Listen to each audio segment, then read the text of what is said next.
Hello बच्चों, good evening. मैं Sanjay sir, mathematics point दुर्लभपुर में आपका स्वागत है। आज आप लोगों के बीच लाए हैं एक नया सा टॉपिक, वो रेकरिंग वाला, जो P/Q के रूप में इसको हल करना है। जो निम्नलिखित संख्याओं को P/Q के रूप में लिखना है। 3.5 है तो उसको 5 पर रेकरिंग है, 0.03 है तो 0.3 पर रेकरिंग है, 1.414 तो यहाँ पर 1.4 उस पर रेकरिंग है। तो इसको हम कैसे P/Q के रूप में लिखेंगे वो आज हम आप लोगों को बतलाने वाले हैं। ठीक है, तो चलते हैं। सबसे पहले तो यह है कि आप लोगों को दशमलव जो होता है, कोई भी संख्या, तो उसको दशमलव में तोड़ने आना चाहिए। कि दशमलव को तोड़ने के लिए दशमलव के बाद जो अंक होता है, जितने अंक होते हैं उसके बटा में 1 और उतना ही शून्य पड़ता है। जैसे मान लीजिए कि 1.5 है, तो इसको दशमलव को तोड़ के P/Q के रूप में लिखना हो तो दशमलव के बदला 1 लिखते हैं और उसके बाद जय वो अंक होगा, जितना अंक होगा, एक अंक है तो 1 शून्य होगा। तो उसको काटेंगे तो क्या हो जाएगा, 15/10 होगा। 15/10 को काटेंगे तो 5 × 15 माने 3 × 5 = 15, 2 × 5 = 10। उसी प्रकार अगर 0.05 अगर हो तो क्या करेंगे, दशमलव के बदला 1, और दशमलव का 2 अंक है तो 2 शून्य पड़ेगा। ये हो जाएगा 5/100, कटेगा तो यह 20 × 5 = 100, 1/20, ये आंसर हुआ। तो इस तरीके से आपको दशमलव तोड़ने आना चाहिए, तभी जो है आप वो हिसाब समझ सकते हैं। तो यहाँ दूसरा एग्जाम्पल लेते हैं, 2.15 हो तो क्या करेंगे, यहाँ भी हम दशमलव का बदला 1 लिखते हैं। 1 लिखने के बाद दशमलव का 2 अंक है तो डबल शून्य देंगे, ये हो जाएगा 215 का आपका 100। इसको काट दीजिए 5 से, 5 × 20, 5 कम 5 × 20 और 5 × 15 के 20 × 25 है, ये हो गया 43/20। ठीक है, तो इस तरीके से हम आप लोगों को अगला स्टेप बता देते हैं। तो आपको दशमलव तोड़ने आ गया होगा तो ऊपर वाला हिसाब आपको समझ में जरूर ही आएगा। तो चलते हैं, पहला देख रहे हैं कि क्वेश्चन नंबर 1 में लिखा है 3.5। 3.5।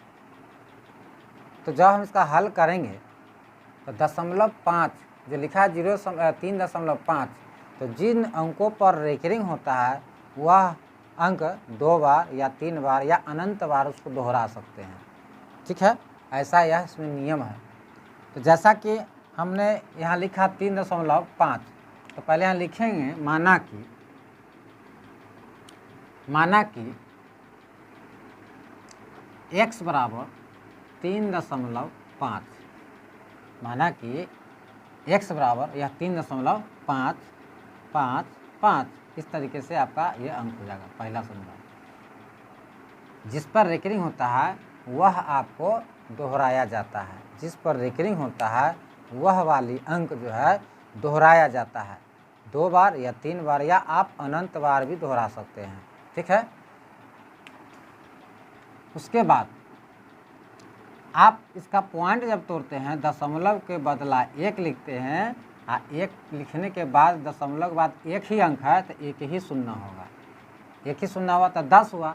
तो आपको यह करना है कि यह जो 10 है, इस समीकरण 1 में दोनों तरफ 10 से गुना करने पर आपको दोनों तरफ 10 से गुना करना होगा। तो लिखेंगे समीकरण 1 में दोनों ओर 10 से गुना करने पर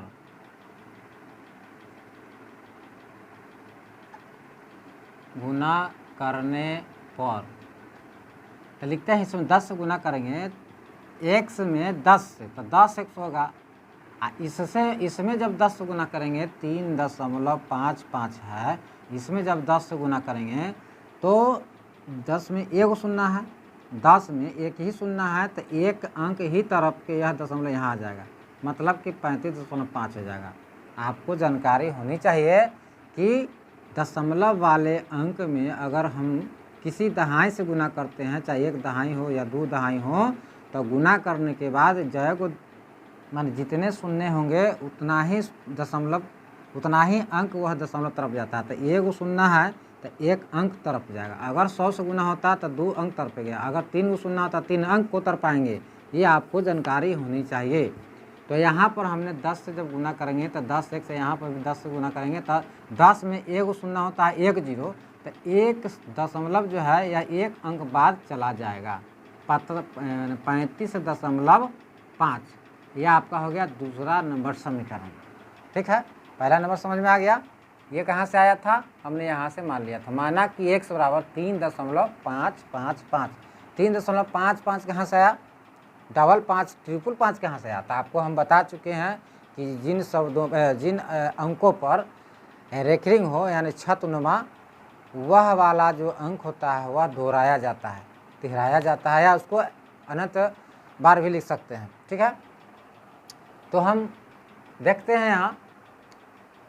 तो पहला समीकरण हमने यहाँ से तैयार किया था। दूसरा समीकरण के लिए हमने जो दशमलव तोड़ा था जो कि 10 आया था, उस 10 को हमने इस समीकरण नंबर 1 में दोनों तरफ उसका गुना कर दिए, गुणनफल। तो इस x में 10 से गुना करें 10x, इसमें भी 10 से गुना करें दशमलव उठ के यहाँ आ जाएगा। क्यों, 10 में 1 शून्य तो 1 अंक तरफेगा, 35.5 हो गया। तो अब देख रहे हैं कि समीकरण नंबर दूसरा जो है समीकरण नंबर 1 से बड़ा हो गया, डबल हो गया। तो समीकरण नंबर तो समीकरण 2 घटाओ 1 से, माने आपको क्या करना है कि समीकरण नंबर 2 में से 1 को घटाना है। तो लिखते हैं समीकरण नंबर 2 से 1 घटाना है। समीकरण नंबर 2 उतारते हैं फिर से। 10x बराबर 35.5 और उसमें से घटाएं समीकरण नंबर 1, x बराबर क्या लिखा है 3.5। अब आपको यहाँ यह समझना है कि दशमलव के बाद 5 5 5 है, माने आप दशमलव के बाद कई को 5 रख सकते हैं। 1 रखे, 2 रखे, 3 रखे, 4 रखे, 5 रखे, क्योंकि ये वो रेकरिंग है। तो यहाँ हमने देखा कि यहाँ 35.5 है, यहाँ भी 5 बैठा सकते हैं। तो दशमलव के बाद 1 5 है, यहाँ भी आपको निश्चित रूप से दशमलव के बाद 1 ही 5 रखना पड़ेगा, यह इसका नियम है। तो घटाने पर लिखा हुआ है तो घटाव का चिन्ह देते हैं, और 10 में से 1 घट गया तो 9 को 1 बचेगा। यहाँ 5 में से 5 गया तो 0 हो गया, और 5 में से 3 गया तो 2 हो गया, यह हो गया आपका 3 32। इसीलिए x बराबर हो गया है 32/9, जो कि आपका परमेय संख्या के रूप में हो गया, कटेगा भी नहीं, इसलिए यह हो गया 32/9। ठीक है, समझ में आ ही गया होगा। आगे चलते हैं, जब तक आप इसका स्क्रीनशॉट ले लीजिए।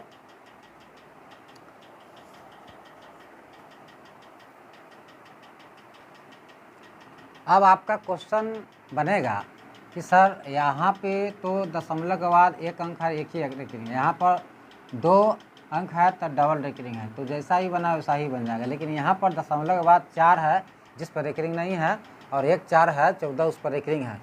तो जैसे ये बनेगा 3 वैसा ही 4 वैसा ही 5 बनेगा। तो हम इसमें से कोई एक बता देना चाहते हैं, चलिए 4 का ही बता देते हैं आपको। ठीक है, 4 का क्वेश्चन नंबर 4 में है 3.24 और इस पर आपको 4 पर रेकरिंग है। ठीक है, तो देख रहे हैं कि इस पर जो हम इसका पॉइंट जो तोड़ेंगे तो हम 2 तरह का तोड़ेंगे पॉइंट। एक तो जिस पर रेकरिंग है उसको भी तोड़ना होगा, और एक जिस पर रेकरिंग नहीं है उसको भी पॉइंट दशमलव तोड़ना पड़ेगा। तो देखते हैं तोड़ के। यहाँ पर देख रहे हैं कि दशमलव के बदला आपको तो 1 देना होगा। तो दशमलव के बाद कई गो अंक है जिस पर रेकरिंग नहीं है, तो दशमलव के बाद देख रहे हैं कि 1 अंक है जो 2, उस पर रेकरिंग नहीं है, तो उसके लिए हम 1 ही 0 बैठाएंगे।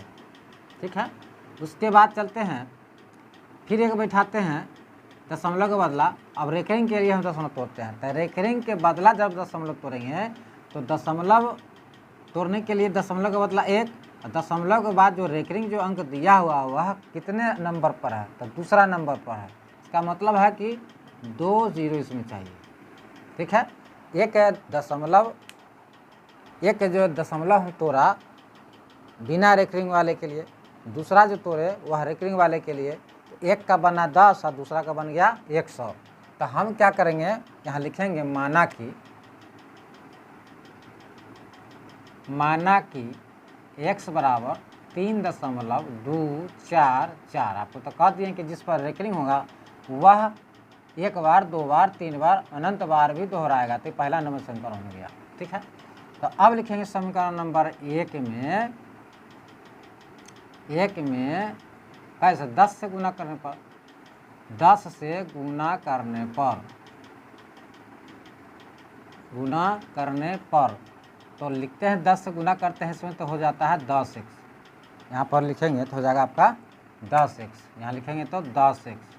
अब बराबर इसमें हो जाएगा आपका 10 से इसमें गुना करेंगे तो हो जाएगा 32.444। ये आपका हो गया दूसरा समीकरण।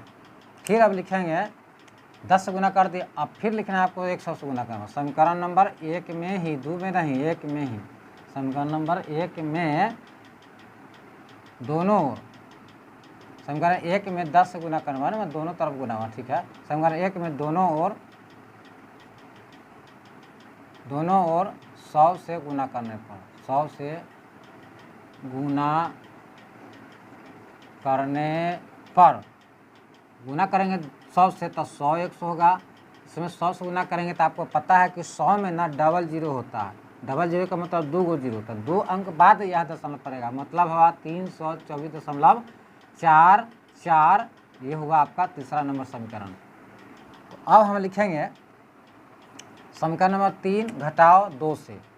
समीकरण नंबर ये जो है ना लाल से लिख देते ठीक रहता है। 100x बराबर 324.44, समीकरण नंबर 2। अब लिखेंगे समीकरण 3 घटाओ 2 से। ठीक है, समीकरण नंबर 3 घटाओ 2 से तो लिखते हैं समीकरण दूसरा घटाओ तीसरा ना है, पहला दूसरा तीसरा होना चाहिए यहाँ पर, तीसरा हो गया 100x माइनस बराबर 324.44 और दूसरा समीकरण हो गया 10x बराबर 32 है तो 32.44। आपको कहे हुए हैं कि दशमलव से दशमलव को मिलाना होगा सामने सामने और दशमलव के दाहिने और बाएं अंक बैठाना होगा। तो दाहिने उतना ही अंक बैठेगा जितना कि ऊपर वाला में है, माने दाहिने के बाद सेम अंक बैठाना, माने दाहिने के बाद ऊपर देख रहे हैं कि 3 अंक है, यहाँ भी आपको 3 रखना होगा। अगर 2 रखते हैं तो 2 ही रखते हैं, आप कोई भी मान कई गो भी कितना भी अंक रख सकते हैं, माने 4 गो रखिए, 2 गो रखिए, 3 गो, दशमलव के बाद आप फ्री हैं। लेकिन दशमलव के पहले आपको स्थान व स्थान इकाई तहाई करके बैठाना पड़ेगा। तो आपको यहाँ देख लिए कि यहाँ ये तो 0 0 हो गया, दशमलव के बाद 0 का वैल्यू ख़त्म। 4 में से 2 गया 2, 12 में से 3 गया 9, ये बच गया 2 बराबर, घटाने पर था 100 में से 10x घटेगा तो बच गया 90x। इसीलिए x बराबर 292/90। इसका आप काट सकते हैं 1 दूना 2, 4 दूना 8, 6 दूना 12/45। ये आपका होगा 146/45, 6 दूना 12, 14 98, 15। ठीक है, तो अब यह 3 से नहीं कटेगा, 4 और 5 6 5 11 नहीं कटेगा। आपका आंसर हो गया आपको 146/45। ठीक है, तो आप लोगों को समझ में आ ही गया होगा। आप लोग मेहनत कीजिए। हमको जैसा डाउट लग रहा है कि आप लोग मेहनत नहीं करते हैं और हमारे वीडियो को भी आप लोग नहीं देखते हैं। वीडियो में हम नए नए चीज़ों को डालते हैं। जो बच्चे कमज़ोर है शुरू से ही, जिसका बेस मजबूत नहीं है, कमज़ोर है, जो कहीं शुरू से ही ट्यूशन कोचिंग नहीं किए हों, उनके लिए मैं स्पेशली हम उन्हीं के लिए डालते हैं कि जो बच्चे कमज़ोर है, गरीब हैं, उनको पढ़ने के लिए पैसे नहीं हैं, यहाँ तक नहीं पहुँच पा रहे हैं, वो वैसे बच्चों के लिए हम ऐसा वीडियो डाल रहे हैं। तो हमको क्या ज़रूरी था कि छोटा मोटा ये सब चीज़ें डालने का, जो कि आपको 6 में 7 में 8 में पढ़ना है। ठीक है, तो हम गरीब बच्चों के लिए इस वीडियो बनाते हैं। जो बच्चे हमारे यहाँ या किसी भी स्कूल या कोई भी संस्थान, शिक्षण संस्थान, ट्यूशन में, कोचिंग में नहीं पहुँच पा रहे हैं, वैसे बच्चों के लिए हम वीडियो बनाते हैं ताकि हमारा वीडियो देखकर वो कुछ सीख सके।